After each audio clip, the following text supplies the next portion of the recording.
मैंने बहुत सारे लोगों से सुना है कि जो भगवान होते हैं वो गरीबों में होते हैं। जी। गरीब आदमी की बद्दुआ नहीं लेनी चाहिए, गरीब आदमी की मदद करनी चाहिए। बहुत सारे लोग हौसला हार के बैठे हुए हैं जी। कि हम भी विदेश जाना चाहते हैं, बट हमारे पास तो पैसे ही नहीं है। बद्दुआ की बात सुनाऊंगा आज आपको मैं, बड़ा मजा आएगा। जी एक संत महापुरुष थे, जी उनका बस एक सपना था। संतों के सपने भी होते हैं, उनके पास अपना सपना पूरा करने की कई बार हिम्मत नहीं होती, क्योंकि वो भगवान को पा सकते हैं। धन पाने के लिए मेहनत करनी पड़ती है। भगवान आपको मुक्ति दिलाते हैं, मोक्ष दिलवाते हैं, परंतु आपको धन पाने के लिए काम करना पड़ता है। अब हुआ क्या, एक संत महापुरुष थे, बहुत प्यारे, बहुत भगवान के साथ जुड़े हुए, जो भी करते थे, जो भी कहते थे, उनसे मिलकर लोगों के काम सिद्ध होते थे। एक बार किसी सेठ ने उनको 8 अशर्फियां दी सोने की। वो इतने प्यारे थे, उन्होंने जीवन में कभी ट्रंक भी नहीं लिया था अपना गहना संभालने के लिए। उनके पास हाथ में छड़ी होती थी, उन्होंने उस छड़ी को खोखला कर लिया, उस 8 अशर्फियां उसके अंदर डाल ली, छड़ी में डाल दी, छड़ी के अंदर संभाल के ऊपर से उसको बांध दिया। उनका एक सपना था जो उन 8 अशर्फियों से पूरा हो सकता था।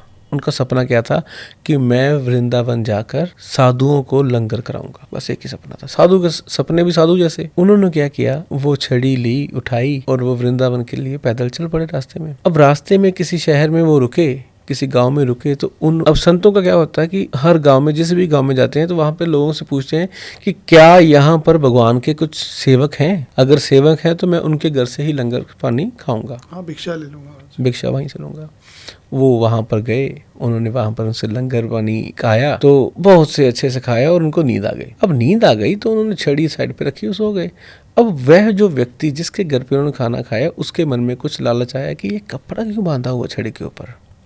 उस व्यक्ति ने वो कपड़ा खोला, अंदर सोने की अशर्फियां। अब उसने सारी अशर्फियां निकाल के उसी वजन के हिसाब से उतने 8 पत्थर डाल दिए और कपड़ा फिर से बांध दिया।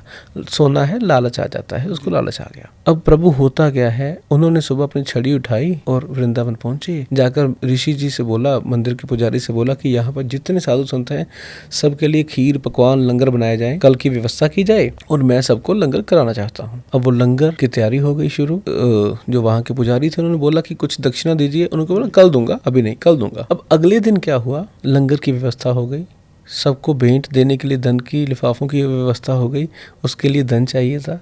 जैसे ही साधु ने कपड़ा खोला, उसमें अशर्फियां नहीं थी, उसमें कंकर थे। तो इतने परेशान हुए, उनकी क्या निकली, बद्दुआ। उन्होंने बद्दुआ दी नहीं, वो गए यमुना में जाकर वो कूद के मर गए। और उन्होंने उसी 1 साल के अंदर जन्म लिया सेठ के घर पे। सेठ के घर पे जन्म लिया, एक ऐसा बच्चा पैदा हुआ वहां पर जिसको सिर्फ बीमारियां ही बीमारियां हैं। सेठ का सब कुछ उस बच्चे को बिकाने में लग गया।